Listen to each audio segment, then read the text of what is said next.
hacking, namely by the rough bad boy Pistons. Ooh, The NBA Bird introduced- is swallowing After him. years of hacking, and to win a scoring title over Shaq, Robinson went berserk in the final game of the regular season, scoring 71 points. Oh the my seventh highest God! scoring As game a ever at the time. what? A power forward or a center? Barkley spat on a little girl's Oh my God! Barkley a dean. What the? Why would you do that?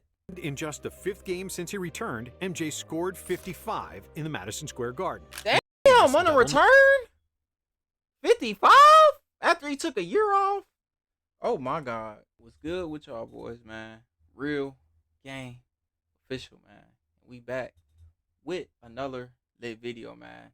This is from Nonstop. They got the greatest era in NBA history, entire 1990s recap. So this should be lit. You see what I'm saying? Y'all been requesting like me react to more old school people, so bro, I got this video for y'all, man. Y'all bear with me. It's gonna be a movie. We got 48 minutes of it, so let's get it. Every NBA decade is special in its own right, but the 1990s I've never seen that might be the most iconic of all time. During the 90s, we witnessed the greatest scoring run ever, Here's Jordan for three. Yes! the greatest rebounding reign ever, Rebound run, and he's unbelievable at that. and the continued excellence of the all-time assist leader. Oh, baby, what a play by Stockton. We saw the best team ever assembled. We saw records that will likely never be broken, as well as notable rule changes and the continued globalization of the NBA as it became the most popular basketball league on the planet. Legendary feuds, iconic game winners, Stockton, open three. tattoos, dyed hair, and cornrows were all part of the decade that produced some of the greatest moments in NBA history. This is the full recap of the 90s, from the 1990 season until 1999. The 1989 NBA season ended with 25 franchises, and the 90s started with 27 as the Minnesota Timberwolves and Orlando Magic joined the league. But one of the biggest changes came from the coaching side, as the Chicago Bulls hired an unproven coach who looked like a hippie and used sage during practices, but would end up retiring with more rings than fingers. NBC and TNT became new broadcasters. Unsullied by sponsorship since 1989. The 1989-90 season was historical due to the first influx of international players who would all end up in the Hall of Fame. Vlade Divac, Drazen Petrovic, Sarunas Marciulionis, and Alexander Volkov. However, the first pick of the '89 draft was one of the biggest busts of all time. The Sacramento Kings select Purvis Ellison from the University of Louisville. Yeah, I don't even know But what it that is. wasn't all bad, as Sean Kemp, Glenn Rice, and Tim Hardaway also got drafted. And yet, the biggest addition to any team was the one of David Robinson, who was the first overall pick in 1987, but decided to stay in the Navy for 2 years. With the Admiral in the lineup, the Spurs improved by 35 games, which was the biggest turnaround in NBA history at the time, and Robinson became Yeah, I heard where David Robinson was like that for real back then. just the second newcomer who Like, won Rookie I heard he was giving like Shaq problems. of the Year unanimously. Jordan led the league in scoring for the 4th consecutive season, but in one of the closest MVP ballots ever, where 4 different players had a realistic chance to win, MJ finished 3rd in MVP voting, behind Charles Barkley and Magic Johnson, who won his 3rd MVP award. Dennis Rodman won his first Defensive Player of the Year, even though he averaged less than 1 steal and block per game, while Hakeem somehow What? finished 2nd. Where they do that at? 0 point what? Despite averaging Man, you got 2.1 defensive player of the steals year. and a league-leading 4.6 rejections. Olajuwon also notched a quadruple-double during the season, becoming only the 3rd player in NBA history to do so. In the All-Star game, East dominated the West, but Magic took home the MVP. And it was only the 3rd time in history a player on a losing team won the All-Star MVP. In the dunk contest, Dominique Wilkins defeated Kenny Smith, whose knees weren't as crooked yet, to win his 2nd slam dunk title. The playoffs, despite having the MVP and the Coach of the Year, the Lakers struggled in their first year without Kareem Abdul-Jabbar. and got defeated by the Suns in the second round. It is all over. The Lakers have been eliminated. However, it was the Portland Trail Blazers who won the West, behind a great backcourt duo of Terry Porter and Clyde Drexler. In the East, Michael Jordan got his second conference finals, but for the third year in a row, he got punched, kicked, and grabbed by the Pistons and their Jordan rules. MJ still pushed the Pistons to Game 7, where he would score 31 points with 8 rebounds and 9 assists. But the rest of the Bulls starters shot an abysmal 23% from the floor, scoring just 43 points, and the Pistons blew them out to advance to their third consecutive NBA Finals. In the championship round, it was very close, as 4 games were decided by less than a 6-point margin of victory. But the Pistons proved their championship pedigree, winning the title in 5 games, with Isaiah Thomas as the Finals MVP. Isaiah played the best series of his life, scoring 27 points, 5 rebounds, and 7 assists, shooting 54% from the field, and an unbelievable 69% for 3. Drazen Petrovic, who was by far the best player 69% from 3? Oh my God. He was tough. Here in Europe, and one of the 10 best shooters in basketball history, played garbage time minutes, which shows how much the NBA teams didn't trust the Euros back then. And when the 1990-91 NBA season rolled around, it came with a lot of changes. 8 teams changed their coaches, most notably the LA Lakers, whose Pat Riley resigned as the head coach after 9 years and 4 championships. Pat Riley, of his own doing, resigned as coach of the Lakers. He knew as early as February he was going to do it. After the season, he made an agreement with Jerry Buss not to announce it until his replacement had been selected. The Orlando Magic didn't change their coach, but they changed conferences. And after they had more travel miles than any other team, they unsurprisingly returned to the East after 1 year. There were also some rule changes. The NBA instituted the Trent Tucker rule, named after Trent Tucker, who hit a walk-off 3-point field goal at the buzzer in the previous season with 0.1 seconds left on the clock. The new rule prevented any shot from being taken with up to 0.2 seconds left in the period, except for tip-ins. And after years of hacking, namely by the rough bad boy Pistons, years of hacking, namely by the rough bad boy Pistons, the NBA introduced the flagrant foul. In the otherwise weak draft class, Hall of Famers Gary Payton and Toni Kukoc were drafted, even though the Croatian forward would stay in Europe for the next 3 seasons. The season started in Tokyo, at least for the Suns and the Jazz, who played their first game of the season in Japan, as the NBA became the first major professional sports league to play outside North America. On December 30th, 1990, Scott Skiles handed out 30 assists in a game against the Nuggets, which set an NBA record that still stands today. Rodman repeated as the Defensive Player of the Year, Hakeem changed his name, Barkley spat on a little girl sitting courtside, while Jordan won another scoring name. Barkley spat on a little girl. Oh my God. Barkley a deep. What the? Why would you do that? Sitting courtside, while Jordan won another scoring title and his second MVP award. This was also the first season since 1981 that the Lakers didn't have the #1 seed in the Western Conference, which is insane and tells you how great of a player Magic Johnson was. The Lakers would defeat Hakeem's Rockets and the Run TMC Warriors in the first 2 playoff rounds. But in the conference finals, everyone expected the #1 seeded Blazers to advance to the finals again. However, Magic showed that he still owned the West, making his 9th trip to the finals in 12 years. Another crazy feat. The stage is set for the Air Magic Show in the NBA Finals. Starting Sunday, it'll be Michael Jordan and the Chicago Bulls against Magic Johnson and the LA Lakers. But the biggest story happened in the East. After years of bullying, Michael Jordan and his Bulls finally shook off the Detroit Pistons in a clean series sweep. And before the final buzzer sounded in Game 4, Isaiah Thomas and the Pistons walked off the court, passing by the Bulls bench with their heads down, refusing to congratulate the winners. MJ took this personally, and 1 month later he had his revenge on Isaiah. But more on that later. In the finals, things didn't start so well for the Bulls, as the Lakers won Game 1 in Chicago. But then Scottie Pippen started guarding Magic, which changed everything and turned the series around. Jordan was absolutely spectacular, with 31 points and 11 assists, and nearly 3 steals on average, while shooting 55% from the field and 50% from 3. The 1991 Jordan was the best version of Michael, and it produced one of the most famous layups in NBA history. The Bulls won the series in 5 games, and of course, Jordan was the finals MVP. But now, let's talk about Michael's revenge on Isaiah Thomas. 1 month after the season, around the time when Terminator 2 ruled the box office, the NBA League, Commissioner Stern, and the U.S. Olympic program agreed to send NBA players to the Olympics after the collegiate athletes only won bronze in 1988. The first call was for Michael, who famously accepted to play, but only if Isaiah Thomas wasn't on the team.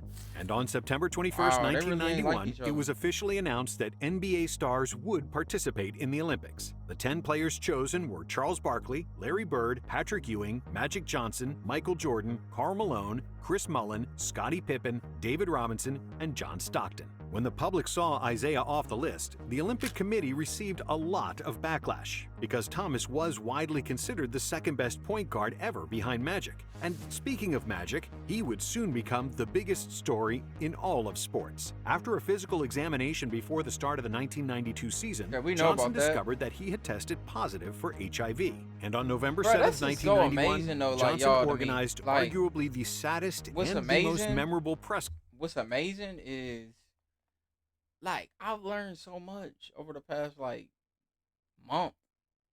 Like, the past month is watching all these videos. I learned so much about the NBA, bro. Like, old school. Just old school. Obviously, new school, I know a lot overly. But, like, just the 80s, 90s. Like, I learned so much, bro. Like, watching this video, bro, I seen, like, a good amount of the stuff he already talking about just through them stories. So, like, I appreciate y'all, bro. Like, I appreciate y'all. Real stuff, because y'all been recommending me all these vids. Conference in NBA history. Because of the HIV virus that I have attained, I will have to retire from the Lakers. Same old phone? Nah. Upgrade to the new Galaxy Z Fold 7. With fast signs, create striking custom visuals that inspire pride. Today. In Magic's honor, Charles Barkley switched his number from 34 to 32, which he wore for the entire season. Dikembe Mutombo, Steve Smith, Larry Johnson, and Kenny Anderson got drafted, with Larry Johnson winning Rookie of the Year in another relatively weak draft class. Pat Riley, after a year of commentating, returned to the NBA.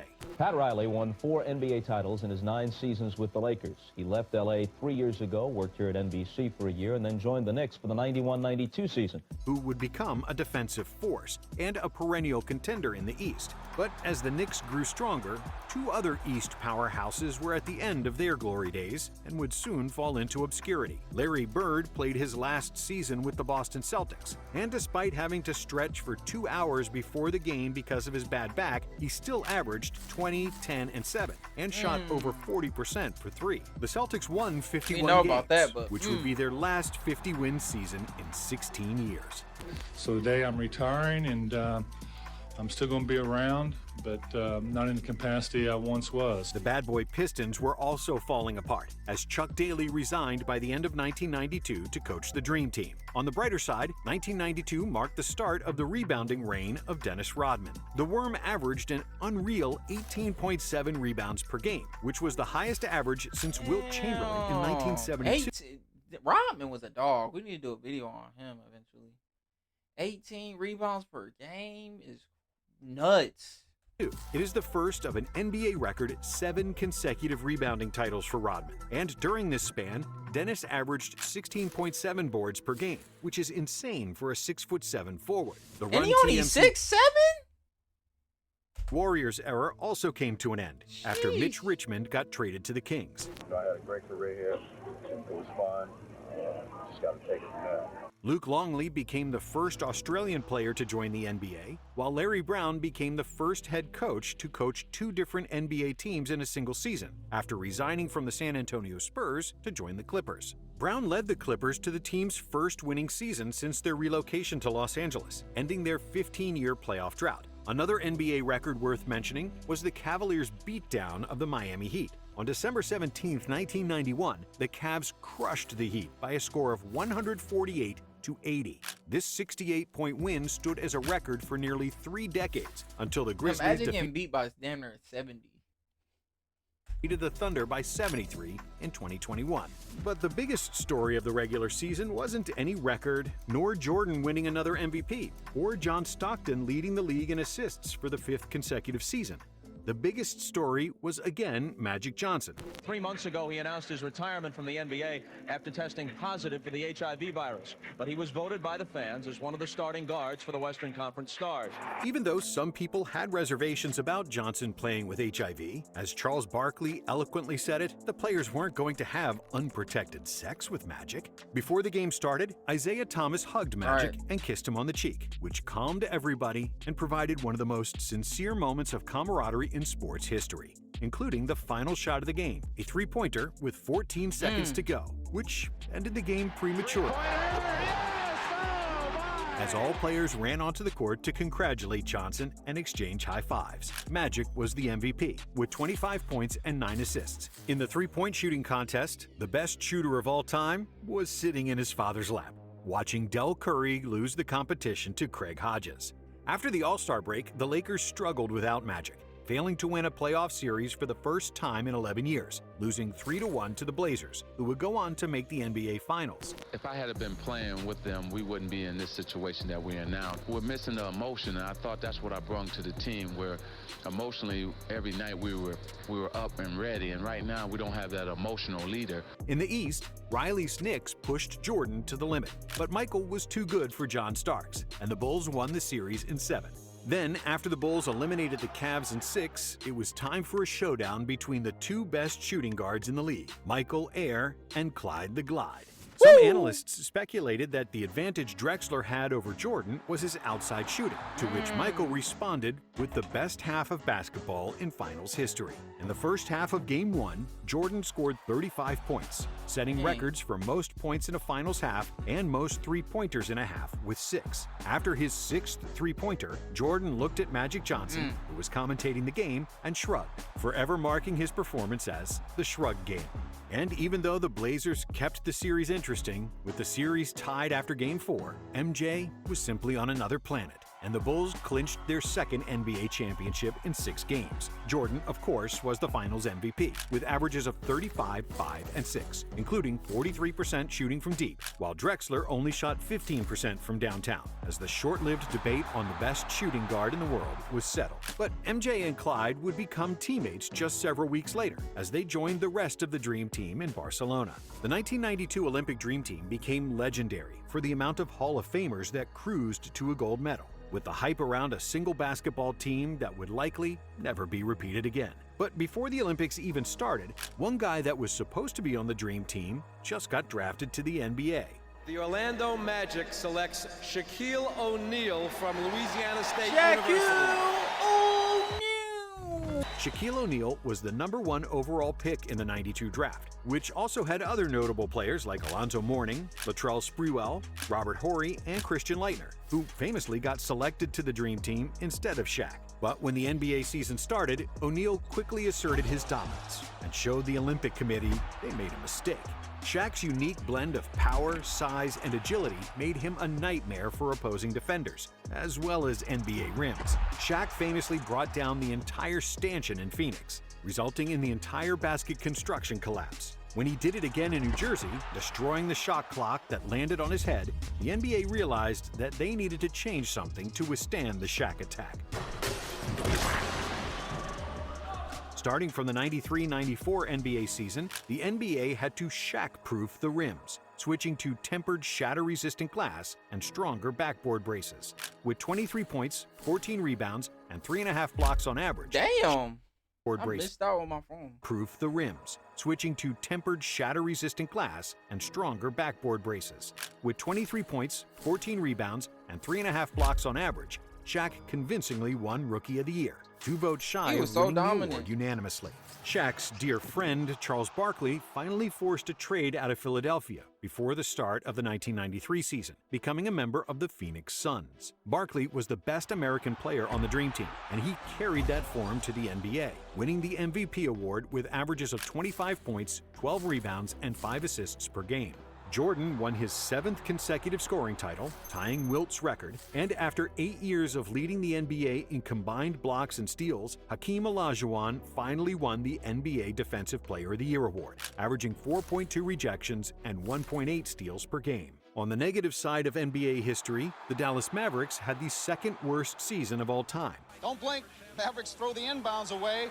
Jeff Hornacek to Spoon again for the layup. Winning just 11 games with 71 losses. But when the playoffs started, there were no surprises, as 4 teams with the best record in the regular season made the conference finals. In another classic matchup between the Bulls and the Knicks, New York won the first 2 games at home, and it seemed like Pat Riley, Pat Ewing, and John Starks finally had the goods to dethrone Jordan. Michael had one of the worst series of his career, as the Knicks played the best defense he ever faced, apart from the Bad Boys. In 5 games of the series, MJ shot just 35% from the field, and the Bulls' heads were kept above water because of Scottie Pippen, Horace Grant, and B.J. Armstrong. However, Jordan couldn't be shut down forever, and in Game 4, he shot 18 for 30 from the field, including 6 for 9 from 3, finishing with 54 points. At the time, it was the 8th highest scoring game in the playoffs. The Bulls tied the series, and then they won the next 2 games as well, advancing to their 3rd consecutive NBA Finals.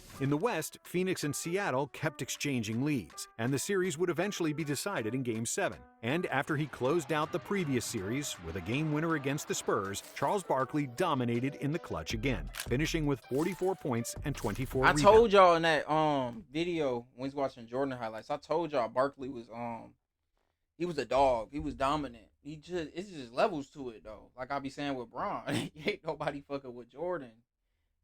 LeBron would have. Jordan would have dog Bron. That video I just dropped today. Y'all go back to the video with whatchamacallit, LeBron. He can't guard 1 to 5. You think he holding Jordan? He couldn't even hold Kobe. And pushing the Suns to their first NBA Finals since 1976. God want us to win the world championship. I don't know if I go that far, y'all. Oh, no, I talked to him the other night. But 2 days before the finals started, a tragedy struck. While driving to the Eurobasket qualifying game in Munich, a Volkswagen Golf crashed into a truck. Drazen Petrovic, who was sleeping on the passenger seat and wasn't buckled in, died in the crash. For Drazen Petrovic, the Nets star was killed on Monday evening in a car accident in Germany. Petrovic had just come off the best season of his career, where he averaged 22.3 points per game and got named to the All-NBA third team, becoming the first European player to make the All-NBA. At the time of his death, Petrovic was the all-time leader in three-point percentage, and he's currently number 4 on that list. The finals started with a minute of silence for Drazen, but when the game started... Moment of silence for Petrovic. Moment of silence.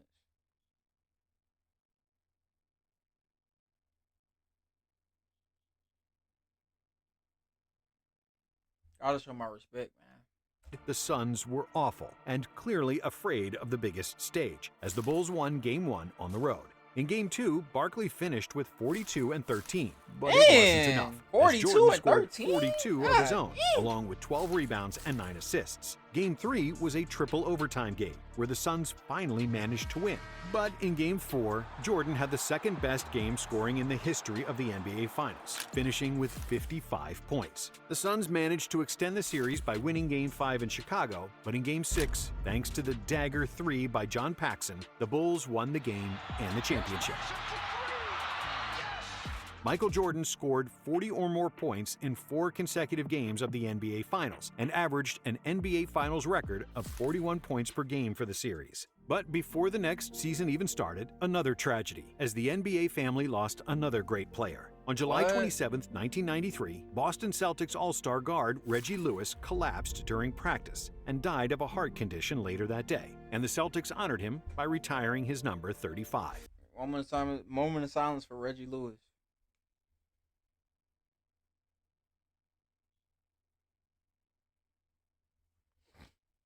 A week later, on August 3rd, another tragedy struck the NBA, as the police had found a dead body in the swamps of South Carolina, and it was identified as the body of James Jordan, Michael's father. Yeah, moment of silence for MJ died, for real. Like, I just heard about it with Gil, what he said, what happened.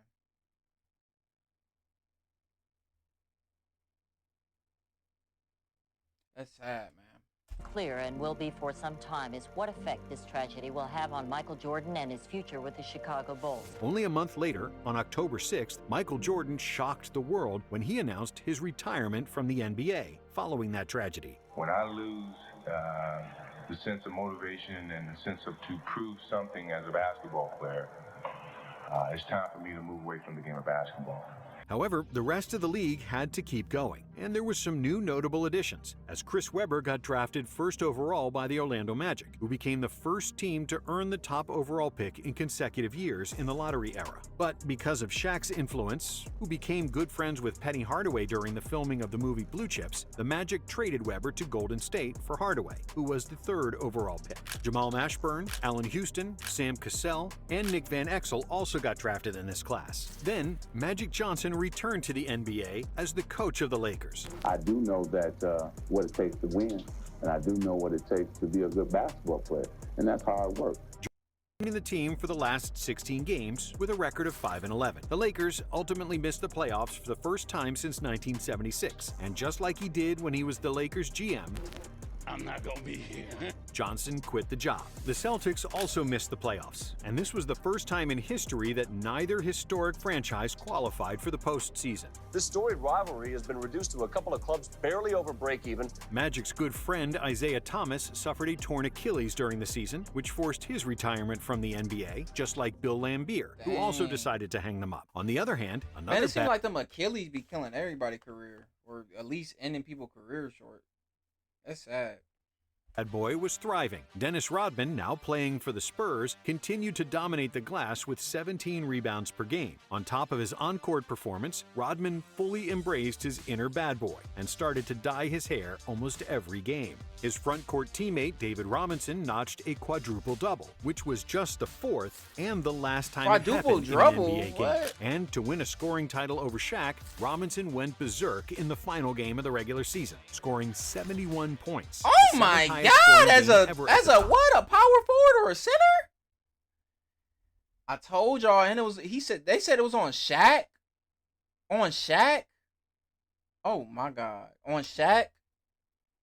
Reggie Miller became just the third player in NBA history to shoot 50, 40, 90 for the season, joining Larry Bird and Mark Price. Mahmoud Abdul-Rauf shot 95.6% from the free throw line, which was the second best mark in NBA history, behind Calvin Murphy's 95.8% from the 81 season. Abdul-Rauf hit 219 out of 229 free throws in '94, and if he had made just one more from the charity stripe, he would have broken Murphy's record. He was nice. But without Jordan in the league, Hakeem Olajuwon took the throne nice as the best player in the NBA. His Rockets started the season 15-0, which was the best start in NBA history.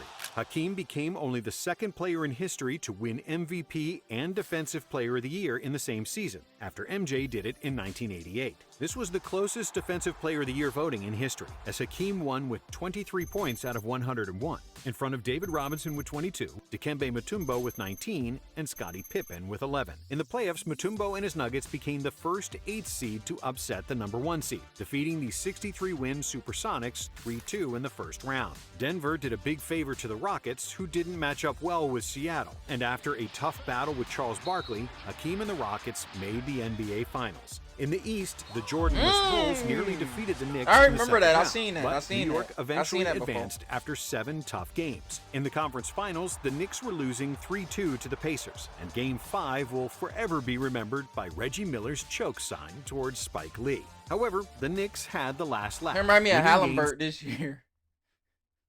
He trying to follow Reggie Miller. That's Reggie Miller's shit, Allie.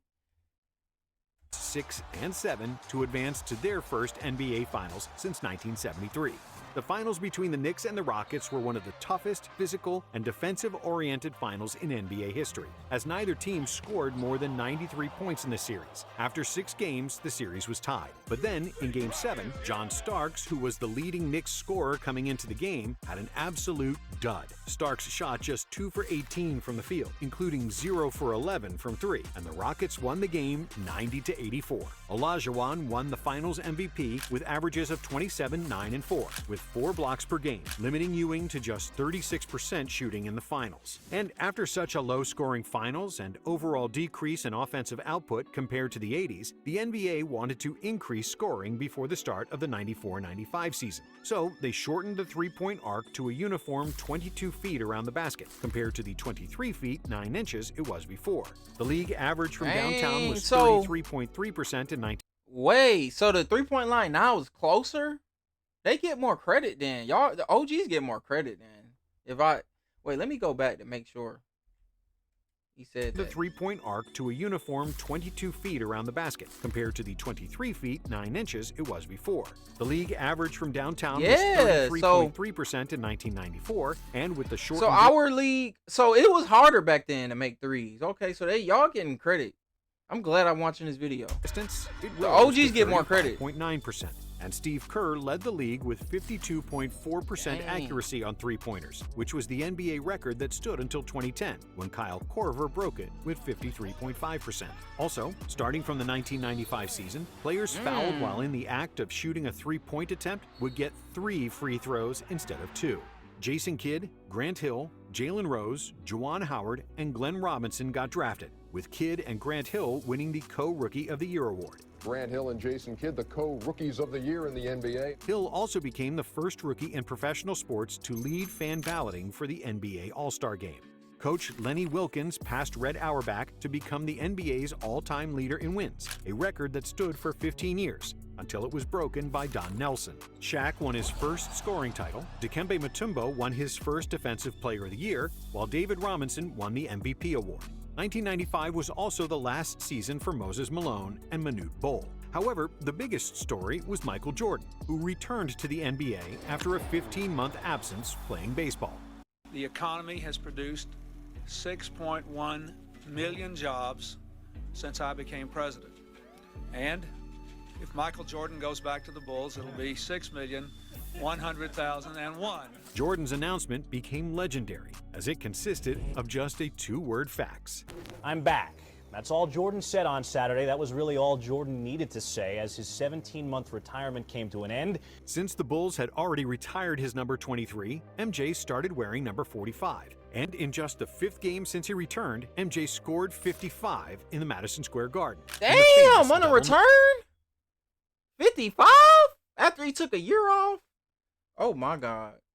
It's Jordan though. But 55 in your first game back after a year off? He's an alien. Fickle game. But literally the an number 45 alien. wouldn't last long. After game 1 of the conference semifinals against Orlando, when Nick Anderson stole the ball from Michael in the final minute, which clinched the game for the Magic, Anderson boasted that 45 is not 23, alluding to the end of Michael's dominance in the NBA. So, for the next game, Jordan returned to the number 23, scoring 38 points in game 2 and tying the series. However, due to the inferior front line, the Bulls couldn't battle Shaq and Horace Grant, and the Magic won the series in 6 games. The Indiana Pacers played another memorable series against the Knicks, highlighted by Reggie Miller's legendary 8 points in 9 seconds to steal Game 1 in New York. And a steal.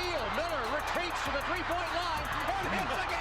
In a series where 4 games were decided on the final possession, the Pacers defeated the Knicks, winning 97-95 in Game 7. And it's all over. The Indiana Pacers have defeated the New York Knicks. The East Finals would also go to 7 games, with Orlando edging out the Pacers to advance to their first NBA Finals, becoming the first of the 1980s expansion franchises to reach the championship round. In the West, the Rockets overcame a 2-1 deficit against the Jazz to win the series 3-2, but their championship dreams seemed to be over against the Suns, who had a 3-1 lead in the second round, with a double-digit advantage in Game 5. But Houston persevered and completely turned the game and the series around. In Game 7, the Rockets won 115-114 on a Mario Elie three-pointer, later dubbed as the Kiss of Death.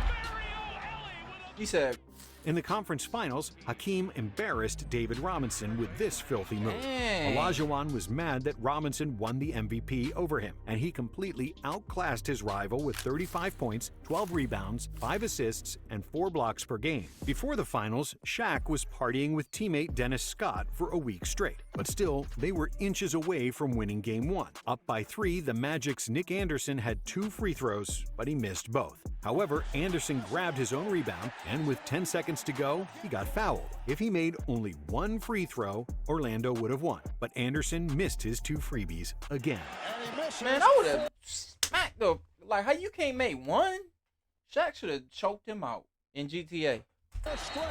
The Rockets had the final possession, and Kenny Smith tied the game with a three-pointer, which was the 7th three he made that game. And that set an NBA record for most three-pointers in a finals game, which wouldn't be broken until 2010. In overtime, the game was tied with 5 seconds to go, when Olajuwon tipped in the miss by Clyde Drexler to win the game for the Rockets. Houston then won the next 3 games to repeat as NBA champions, and their 7 consecutive wins on the road was an NBA playoff record. Houston was the lowest-seeded team ever to win the NBA Finals, winning as the 6th seed. The Rockets also became the first team to defeat 4 opponents who had 50 or more wins en route to a title. And one day after the finals concluded, the first ever NBA lockout ensued due to the labor dispute with the salary cap, free agency, a rookie salary cap, and revenue sharing. But unlike some future lockouts, a new collective bargaining agreement was reached before the season started and no games were lost. The NBA established its first Canadian teams since the 1946-47 Toronto Huskies,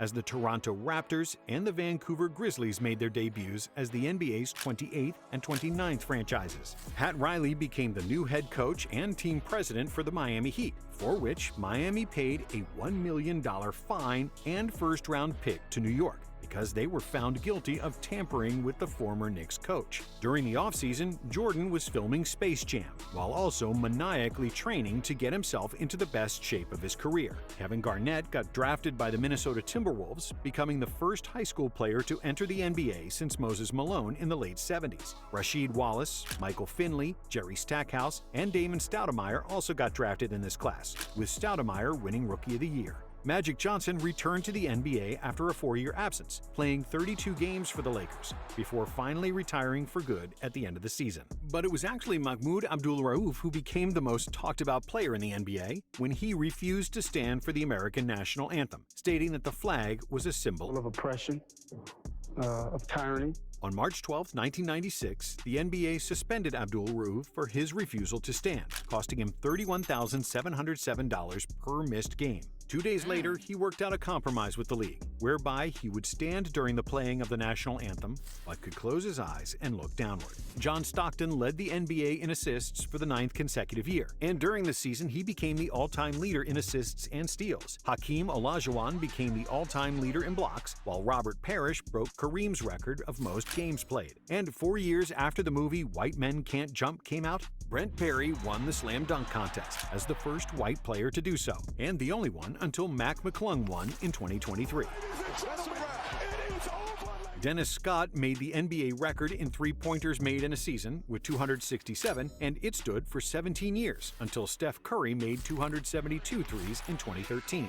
Gary Payton became the first point guard ever to win Defensive Player of the Year, and Jordan won his 8th scoring title, which broke the NBA record MJ previously held with Wilt Chamberlain. Michael also won the MVP. His Chicago Bulls won an NBA record 72 games, with the best net rating in NBA history, a record that still stands today. This year's Chicago Bulls squad just may go down as the greatest team of all time. The Bulls steamrolled through the playoffs, losing just 1 game on their way to the NBA Finals, where they met the Seattle Supersonics, led by Gary Payton and Shawn Kemp. The Bulls won the first 3 games, but then the Sonics came alive with 2 wins of their own after Payton started guarding Jordan. However, in Game 6, the Bulls finished the job, winning their 4th title, with MJ becoming the first player ever to win 4 Finals MVP awards. But just 1 season after the first lockout, the NBA had another one. The lockout was imposed after the league and the players' union could not reach an agreement involving $50 million in profit sharing from television revenue. But after just a few hours of negotiations, the Players Union and the league reached an agreement. In the 96-97 season, the NBA salary cap was roughly $24 million. Only 4 players in the league were making over $10 million per season, led by Horace Grant and his $14 million salary. But then there was also Michael Jordan, who earned $30 million that year, which was more than what 21 other franchises paid for their entire roster. This was possible because at the time, there was no maximum salary rule, and teams were allowed to go over the salary cap to re-sign their own free agents. So Jordan took advantage of that, signing a big one-year contract. MJ's deal was trailblazing, and it led to other superstars soon demanding and getting more money. Y'all not Jordan, though. Why y'all trying to get Jordan money? At that point, y'all ain't have 4 finals, MVPs, 8 scoring titles. Probably was 8-team all-time defensive first team. Trying to get Jordan money. He came back and whooped all y'all. All y'all. Out of here. 1996 free agency was the first modern free agency, where a plethora of superstars started talking to the entire league in order to get the best offer. Before 1996, no NBA player had signed a $100 million contract. No player had made $20 million in one season. But then, a big splash, as the biggest fish in free agency changed oceans, deciding to move from the Atlantic coast to the Pacific. If there is demand for a product, the price of the product goes up. If a bidding war ensues, the price of the product goes way, way up. And that brings us to Shaquille O'Neal. On July 18, 1996, Shaquille O'Neal and the Los Angeles Lakers agreed to what was then the largest contract in the history of sports. The contract was worth $120 million over 7 years, while the Orlando Magic were left stranded for their indecisiveness. Okay, so that's the year Kobe got drafted. So, yeah, it was what I said. Well, I said Kobe got there before he got there. Same shit, though. Well, Kobe couldn't control that. To re-sign. The Heat signed Mourning to a 7-year deal worth $112 million, but Riley wasn't done there, wanting to also sign Juwan Howard. It appeared that the Heat had Howard locked into a 7-year, $100 million deal, but the NBA voided the contract, citing the Heat for incentive bonuses for Tim Hardaway and P.J. Brown. Howard then signed a $105 million deal to stay with the Washington Bullets, while Charles Barkley got traded to the Rockets to join Olajuwon and Drexler. But before the season even started, a new crop of rookies joined the NBA, arguably the best draft class. Dang, so they had a Charles damn Barkley super got team. traded to the Rockets to join Olajuwon. Barkley, you go down. You that's a super team. Olajuwon, Drexler, and Barkley. Let me find out, Barkley. I gotta get on you, and you was worse than KD and Bron and them. Let me find out you started it. Bron ain't started. You started it. 3 Hall of Famers. Like, you joined 2 Hall of Fame. Juwan and Drexler. But before the season even started, a new crop of rookies joined the NBA, arguably the best draft class of all time. The Philadelphia 76ers select Allen Iverson from Georgetown University. Allen Iverson was the #1 overall pick, but there was also Kobe, who followed KG's path and came directly from high school. I have decided to skip college and take my talent to the NBA. Steve Nash, and Ray Allen, all future first-ballot Hall of Famers. Other notable players include Jermaine O'Neal, Peja Stojakovic, Stephon Marbury, Marcus Canby, Antoine Walker, Sharif Abdur-Rahim. Marbury. I wish Marbury ain't ever get blackballed. Marbury was like that too. He from New York. Zydrunas Ilgauskas, and Derek Fisher. After a 3-15 start to the season, the Spurs GM Greg Popovich fired coach Bob Hill and started coaching the team himself, starting his 28-year coaching tenure with San Antonio. The Utah Jazz broke the NBA record for the biggest comeback, winning a game against the Nuggets after trailing by 36 in the second quarter. Kevin Garnett became the youngest player selected for the All-Star game. It's the youngest man since Magic Johnson to make an All-Star team. Kevin Garnett. During the All-Star weekend, the NBA celebrated its 50th anniversary by naming the 50 greatest players in history, where Wilt and Mike enjoyed some trash talking, while Kobe won the slam dunk contest.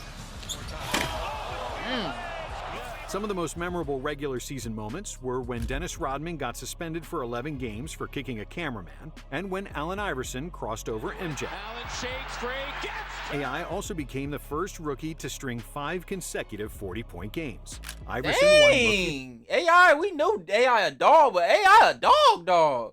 the year, and Jordan won his 9th scoring title, all while Karl Malone won the MVP over MJ, even though the Bulls won 69 games, narrowly missing being the first team with consecutive 70-win seasons. For the first time in 10 years, John Stockton wasn't the league leader in assists, as Mark Jackson led the NBA with 11.4 dimes per game. Mark. In the playoffs, the most intense series was the second-round matchup between the Knicks and the Heat, which would start one of the most bitter rivalries of the entire decade. In Game 5, P.J. Brown flipped Charlie Ward on the hard, inciting a brawl between the two. As a result, Brown was handed a 2-game suspension, while Ward was suspended for Game 6. However, as a result of leaving the bench during the brawl, Patrick Ewing and Allen Houston were suspended for Game 6, while Larry Johnson and John Starks were suspended for Game 7. And even though the Knicks held a 3-1 series lead, with all the suspensions of their 4 best players, they couldn't battle the Heat, and Miami advanced after 7 games. But in the conference finals, Jordan and the Bulls made quick work of the Heat, limiting Miami to just 78 points on average, and beating them in 5 games to advance to another NBA Finals. In the West, the Rockets defeated the Sonics in a close 7-game series to make the conference finals, while Utah defeated the Lakers in 5 games in a series that will mostly be remembered by Kobe's 4 airball misses. In Game 4 of that series, Karl Malone hit all 18 of his free throw attempts, setting a playoff record for most attempts without a miss, since broken by Paul Pierce and Dirk Nowitzki. In the West, despite the Rockets' big 3, Utah was a better team, and they advanced after John Stockton hit a buzzer-beating 3 in Game 6. Game 1 of the finals was tied with 10 seconds to go, and Karl Malone was at the free throw line when Scottie Pippen told him the infamous line, "The mailman doesn't deliver on Sunday." The game was played on Sunday, and just like Pippen predicted, the mailman didn't deliver, missing both free throws. On the other end, Jordan dribbled the ball down the court and then made a 20-foot jumper at the buzzer to win Game 1. Malone had another poor performance in Game 2, which the Bulls won with ease. But in Game 3 in Utah, the mailman finally delivered, leading the Jazz to victory with 37-10. In Game 4, even though the Bulls had a 73-69 lead with a minute to go, with a series of misses and turnovers, the Jazz outscored the Bulls 12-2 in the clutch and tied the series. Game 5 was the most famous game of the series and probably one of the most memorable games of Michael Jordan's career. Despite a heavy fever and a weakened body, Jordan came out of bed an hour and a half before the game started and suited up. However, it was clear that he wasn't up to par, as the Jazz generated a 16-point lead. But then, Jordan started hitting, and the Jazz lead was slowly starting to melt. In the last minute, with the game tied at 85, Michael made a clutch 3-pointer that would secure the victory for the Bulls. Jordan played 44 minutes, finishing the game with 38 points, 7 rebounds, 5 assists, 3 steals, and 1 block, before collapsing into Scottie Pippen's arms. In Game 6, MJ was feeling much better, scoring 39 points. However, it was Steve Kerr who was the unexpected hero, hitting the game-winning shot, while Scottie Pippen made a crucial steal at the end of the game to secure the 5th NBA title for the Bulls. And the 1997-98 season was the year of the coaches. First, an NBA legend returned to the court, but this time, Larry Bird was not playing, but coaching the Indiana Pacers, where he'd immediately win the Coach of the Year award. Secondly, Phil Jackson and the Bulls announced that the Zen Master would stop coaching Chicago at the end of the season, which created constant drama around the team in a season known as The Last Dance. Thirdly, the Warriors head coach PJ Carlesimo grabbed all the headlines when he appeared at a press conference with clear marks around his neck, which would later be discovered to be marks from Latrell Sprewell's hands. Spree threatened to kill him, and he nearly succeeded, for which he received a 68-game suspension, at the time the longest suspension in NBA history.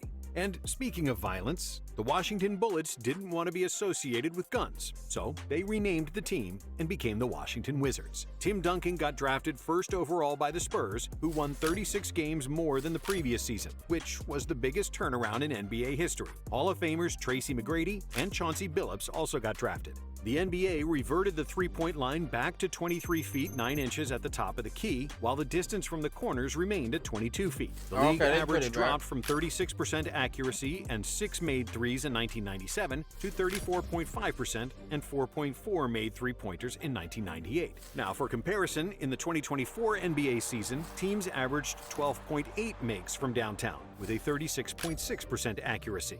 Violet Palmer and Dee Kantner made history, becoming the first female officials in major American sports leagues. The Denver Nuggets made the history books as the 4th team ever to lose 70 games in a season, finishing with an 11-71 record. On February 11-71, they was horrible. February 27th, the Indiana Pacers defeated the Portland Trailblazers, 124-59, marking the first time in NBA history that one team scored more than twice as many points as its opponent. AC Green joined the record books as the NBA Ironman, surpassing Randy Smith's record of 906 consecutive games played, and Green eventually increased the record to 1,192 consecutive games.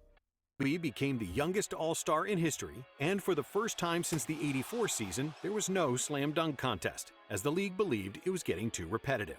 Jordan claimed his 3rd consecutive All-Star Game MVP, as well as his 10th scoring title, and his 5th MVP award. Dikembe won his 3rd Defensive Player of the Year award, while Tim Duncan won Rookie of the Year. Timmy also made the first-team All-NBA, becoming the first player with this accomplishment since Larry Bird in 1980, and the last to do it, as it hasn't happened since. In the playoffs, the Knicks and the Heat played each other again, and they didn't pull any punches. In another physical, emotional, and borderline dirty series, there was another brawl, this time between two guys who couldn't stand each other, Larry Johnson and Alonzo Mourning. A 5'9" coach, Jeff Van Gundy, tried to get in the middle of it, and he nearly got run over as he tried to hold on for dear life by grabbing Mourning's leg. Johnson and Mourning got suspended for the deciding game of the series, but this time it was the Knicks who advanced. However, in the second round, the Knicks lost to Larry Bird and his Pacers, who made the conference finals against the Bulls, and Chicago was on its last legs. Pippen was hurt, and all the other players were tired on the back end of a 3rd consecutive year with over 100 games played. On the other hand, Reggie Miller was playing the best ball of his career, which he proved in Game 4, hitting a game-winning three-pointer after an uncalled offensive foul on Jordan. Gets it in the middle for the win. The Pacers pushed the Bulls to the brink of elimination as they held a double-digit lead multiple times in Game 7, but the Bulls defeated them on experience, proving once again to never doubt the heart of a champion. In the West, it was much less dramatic, as the Jazz lost just 3 games on their way to the NBA Finals, defeating the Rockets and the Spurs and sweeping the Lakers. Now, bro, Charles Barkley and them, I ain't forget about that. Y'all had a super team. You, Charles Barkley, Clyde Drexler, and Olajuwon, and y'all couldn't beat the Jazz. I mean, I know the Jazz had Karl Malone and John Stockton, but bro, come on, bro. Y'all supposed to make it to the finals at least. I would have wanted to see that. The Rockets versus the Bulls in the finals. I know y'all probably wanted to see that back in the day. Y'all let me know in the comments if y'all would have rather the Rockets play the Bulls instead. Either way, either team would have lost probably. Jordan probably would have beat that team with the Rockets. The finals were another super close series, with each game decided in the final minute, except for the inexplicable blowout in Game 3. The Bulls defeated the Jazz 96-54. Beaten by 42 and held to the lowest scoring output in the history of the NBA. Now, in Game 6, the Bulls were trailing by 1 point when MJ stole the ball from Malone, and what happened next was one of the most famous sequences in NBA history.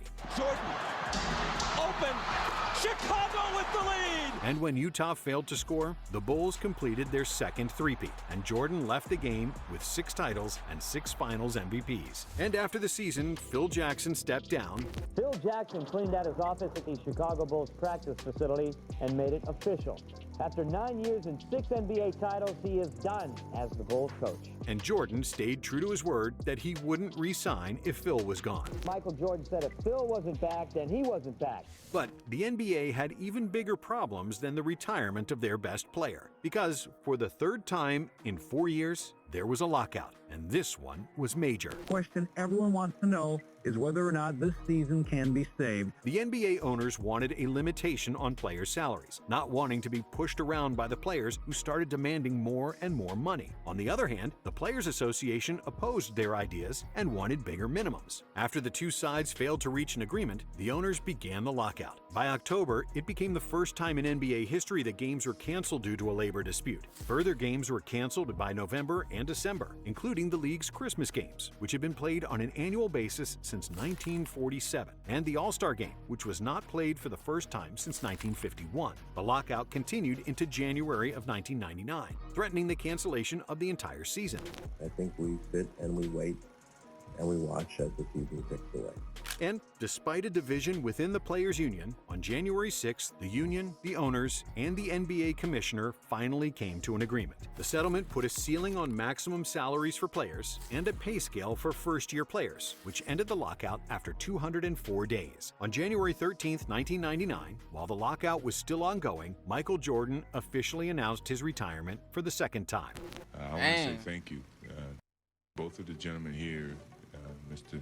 Stern and Mr. Reinsdorf, for presenting me with the opportunity to play the game of basketball. When the play resumed, the regular season was shortened to 50 games per team as opposed to the normal 82. And to preserve games between teams in the same conference and shorten flight time, some teams didn't meet each other at all during the course of the shortened season. Dirk Nowitzki, Paul Pierce, Vince Carter, Antoine Jameson, Jason Williams, Mike Bibby, and Rashard Lewis got drafted. Scottie Pippen joined Hakeem and Barkley in Houston, while the Bulls missed the playoffs completely for the first time in 14 years. They would also become the second defending champion in NBA history that failed to make the playoffs, joining the 69-70 Boston Celtics, who missed the playoffs after Bill Russell's retirement. Karl Malone became the oldest player ever to win the NBA MVP, Vince Carter won the Rookie of the Year, and Allen Iverson won his first scoring title. In the playoffs, the Spurs lost just one game on their way to the NBA Finals, sweeping the Lakers in the second round and then the Blazers in the conference finals. In the East, the Knicks had another nail-biter against the Heat, winning the series with Allen Houston's buzzer beater in the deciding Game 5. The Knicks became only the second number 8 seed to advance in the playoffs by defeating a number 1 seed. The Knicks' Cinderella story continued as they swept the Hawks in the second round and then defeated the Pacers in 6 games to reach the NBA Finals, thus becoming the first 8th seed to reach the finals, something that would later be repeated by the 2023 Heat team. However, in the series against Indiana, the Knicks lost Patrick Ewing to injury, which proved to be an insurmountable loss against the Spurs and their Twin Towers. And even though they had two great scorers in Allen Houston and Latrell Sprewell, Tim Duncan destroyed the Knicks in the post, leading the Spurs to a 4-1 victory and their first NBA championship. They wasn't beating them Thus, without Ewing. the 90s concluded that. as arguably the most legendary era of NBA basketball. Thank you for watching. And if you like this one, subscribe and watch some more nonstop. Yeah, we gotta watch this one. But that was a W video. I want more like this. Y'all let me know if they got more like this. But maybe the 80s or one on defense. Y'all let me know down below, man. But appreciate y'all, man. I'm out though.